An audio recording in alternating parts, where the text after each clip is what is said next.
গত ২৪ ঘন্টায় হাম ও উপসর্গে আরও ৫ শিশুর মৃত্যু হয়েছে বলে জানিয়েছে স্বাস্থ্য অধিদপ্তর।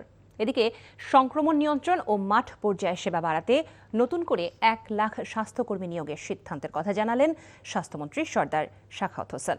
আগামী ৬ মাসের টিকা মজুত আছে বলেও তিনি জানান। নাহিদ প্রেসের রিপোর্ট। সারা দেশে ক্রমেই বাড়ছে হামের প্রকোপ। স্বাস্থ্য অধিদপ্তরের পরিসংখ্যান বলছে প্রতিদিন গড়ে প্রায় ২০০০ শিশু এই রোগের উপসর্গ নিয়ে হাসপাতালে ভিড় করছে। গত ১৫ই মার্চ থেকে এ পর্যন্ত সংক্রমণের শিকার হয়ে চিকিৎসাধীন অন্তত ২৫,০০০ শিশু। পরিস্থিতি নিয়ন্ত্রণে গত ২ সপ্তাহে ২৬ লাখেরও বেশি শিশুকে জরুরি ভিত্তিতে টিকার আওতায় আনা হয়েছে। সংক্রমণ বাড়লেও টিকাদান কার্যক্রমে কোনো ছেদ পড়বে না বলে আশ্বস্ত করেছে সরকার।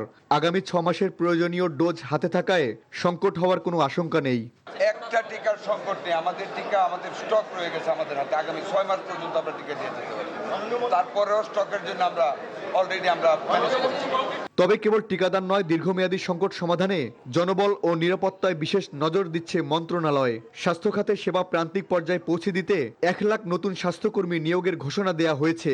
একই সাথে উপজেলা পর্যায়ে চিকিৎসকদের কর্মপরিবেশ নিরাপদ করতে নেওয়া হয়েছে সিদ্ধান্ত। আমরা ১ লক্ষ স্বাস্থ্যকর্মী নতুনভাবে নিয়োগ করতে যাচ্ছি। প্রসেস হচ্ছে স্বাস্থ্যসেবার মান উন্নত করার জন্য আমাদের কিছু কিছু লোক আমাদের সম্মানিত ডাক্তারদের উপর আঘাত আনে। আমরা ৫০০ হসপিটাল ইনক্লুডিং অল দ্য উপজেলা, সকল উপজেলা হেলথ কমপ্লেক্সে আমরা ১০ জন করে সশস্ত্র আনসার নিয়োগ করতে যাচ্ছি। দ্রুত টিকাদান, বিশাল জনবল নিয়োগ এবং কঠোর নিরাপত্তা, এই ত্রিমুখী পদক্ষেপের মাধ্যমেই দেশে চলমান হামের ঝুঁকি কাটিয়ে উঠতে চায় সরকার। Nahid Prince, NTV news, Dhaka.